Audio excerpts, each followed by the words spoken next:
Efendimiz bir yönüyle onların himmetine müracaat ettiği zaman bilmediklerinden dolayı böyle bir baka kaldılar. Sahabe-i kiramdan çok da bilinmeyen bir tanesi anladığı meseledeki temel espriyi, evine koştu. Ne varsa evinde avucunu doldurdu, getirdi, Allah Resulü'nün önüne saçtı. Buradaki insanlar dedi galiba böyle olacak. Herkes düşüncesine göre, hissi semahatine göre, İsar ruhuna göre, cömertliğine göre koştu, evinde ne varsa getirdi. O hadiseden mi, başka bir hadiseden mi Hazreti Ebubekir bütününü getirdi. Ömer Efendimiz derecesine göre yarısını getirdi. Ali Efendimiz yarısını kapalı, yarısını da gizli getirdi. Hatta Dehir suresindeki ve yut'imune ta'ame ala hubbihi miskinen ve yetimen ve esira innema nut'imkum li vecihillahi la nuridu minkum cezaen ve la şukura. Bunun hakkında indiğine dair rivayetler var. Namazın içinde bile birisi bir şey isteyince hemen ameli kesire gitmeden çıkarıp verecek kadar cömert. Ve böylece bir himmet başlaması oldu. Bu açıdan da işin başlangıcında henüz rehabilite görmemiş bu insanların öyle bir katılığın yaşandığı bir dönemde birdenbire bal mumu gibi yumuşamaları, ihsanda bulunmalar çok önemlidir. Sonra o bir işlek güzergah olmuş. Arkadan gelenler zekat adı altında, sadaka adı altında, ikram adı altında, ihsan adı altında artık ahvali adiyeden gibi bir şey olmuş. Yapmaya başlamışlar. Elbette ki böyle bir şey o mevzuda kapıları zorlama, açma, o insanları öyle bir şeye alıştırma bence o çok zor bir meseledir.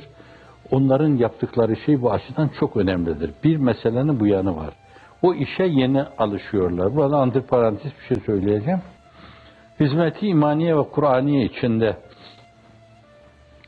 İzmir Enstitüsü ve İmam Hatip binası yapılması için de esasen fakir defaatle arz etmişimdir.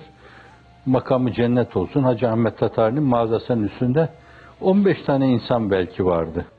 Bu böyle fabrikaları dolaşıyoruz, el açıyoruz. Adam cebinden tozlu topraklı çıkarıyor, 20 lira veriyor, 30 lira veriyor. Bu günleri gördüm ben. Ben dedim ki o zenginlere bu böyle olmaz dedim yani. Nasıl olacak dediler. Rahmetli Ali Rıza Bey, belki hepsi vefat etti onların. Nasıl olacak bu iş? Vallahi dedim yani burada bir senede ne veriyorsanız bence bir himmet toplantısı yapalım. Ben orada durumu arz edeyim. Ne kadar arz edebiliyorsam, iyi arz edebilen birisi olsaydı belki onlar şahlanır, bütün servetlerini verirlerdi.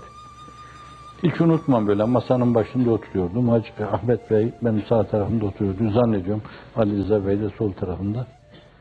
Vallahi bir senede ne verecekseniz taahhüt edin dedim. Bunu ceste verin. Biz arsayı öyle alalım. İmam Hatip öyle yapalım. Enstitüyü öyle yapalım dedim. Ahmet Bey ben 100 bin lira veriyorum dedi. Yani o gün birdenbire bir insan 100 bin lira vermesi yani normal bir memurun maaşının 1000 lira olduğu bir dönemde. Ali Rıza Bey ben 50 bin lira veriyorum dedi. Öbürü 20 bin 30 bin. Birine geldi demir tüccarıydı. Hala böyle gönül koymuşumdur ona. Ben dedi 5 bin lira veriyorum. Herkes bir davaya inandığı kadar himmet eder dedi. Hala böyle içimde ona karşı, mübarek zata karşı bir küskünlük var. Çünkü kesti. Ondan sonra düştü yani, limit düştü. O zaman baktık ki bu oluyor yani. Sonra biz kendi kendimize boz yakayı yaparken bu defa kendi himmetimizi kendimiz yaptık burada. Millet öğrendi onu. Bir yönde. Mebdede çok zor olur orada. Zannediyorum o binanın esas yapımında ne kadar şey harcandı bilmiyorum. 1,5 milyon mu harcandı? Hiç unutmam ben. O ilk gecede 300 bin lira kadar taahhütte bulundular. İşte yani şu kadar, sizin boşluğunuz kadar bir salonda toplanan insanların himmeti oldu. Baktık ki oluyor bu yani. Bu yaygınlaştı böyle. Fakat bu ilk verme mevzunda arz ettiğim gibi yani 5 bin lira falan verirken bile yüreği çıktı gibi kabul eden insanlar vardı. Ben esas sözü şuraya antiparantez getireceğim. Çok kıymetli bir arkadaşımız vardı. Ama o güne kadar onlar da hiç vermemişler. Vermeyi bilmiyor yani. Hele öyle toptan bir şey verme. Belki camiden çıkarken birine 100 kuruş, 200 kuruş, 300 kuruş sadaka. Bir mendile sadaka atmıştır. Caminin kasasına bir şey atmıştır ama böyle 20 bin lira, 30 bin lira, 50 bin lira birden verdiği zaman çok zor yani onu vermesi. Rahmetli Hacı Kemal'in bu mevzudaki gayreti cihan pesendaneydi. Makamı cennet olsun. Hep onu hayırla yad ederim ben. Ve nitekim Tacikistan'ın hacı atası oldu yani orada. Öyle bir tavır sergiledi ki onları hayran etti yani. Milletimizi hayran etti. O bu mevzuda Allah'ın izniyle böyle kimin yakasından tutarsa mutlaka sözünü, sazını ona geçirirdi. İşte o mübarek İstanbul'daki yine fabrikatör bir arkadaş ondan istiyor. İyi anlatıyor ona yani. Belki ağlamasını biliyor. Gözleri dola dola anlatıyor. Anlatacağımız yani işte bu tekerleğin tümsekten aşması lazım diyor. O çıkarıp 50.000 lira veriyor. Hiç unutmam. O zaman sonra Hacı Kemal'e diyor ki ya Hacı Kemal sanki kalbimi sana verdim diyor.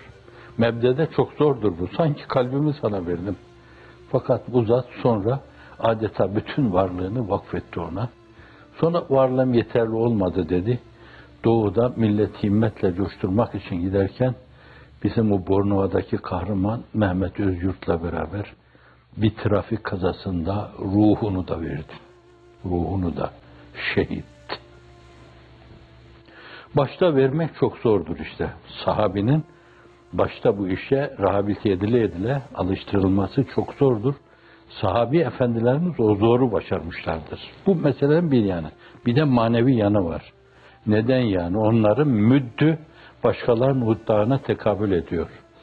Sahabi idraki, sahabi imanı, sahabi anlayışı, sahabi ihlası, sahabi rıza düşkünlüğü, sahabi iştiyak ila likaillah mülahazası başkalarıyla mukayese edilmeyecek bir seviyededir. Onu öyle verirken öyle bir mülahazaya bağlanırlar ki burada. Allah'ın izni inayetiyle bu öbür tarafta dağlar cesametinde olacak derler. Bir de katiyen bunu bir minnet vesilesi yapmazlar. Yani işin daha mebdeinde, elifbesinde bu mülahaza ile o meseleyi vermeleri öyle bir enginlik, öyle bir derinliktir ki bir zerre ihlaslı amel batmanlarla halis olmayana müreccahtır diyor Hazreti Pir Mukan. Halisane verme mevzu dolayısıyla müddü Uhud Dağı yapar. Everest Tepesi yapar veya Ağrı Dağı yapar. Bir de sahabe-i kiram efendilerimizin verdiği şeylere öyle bakmak lazım.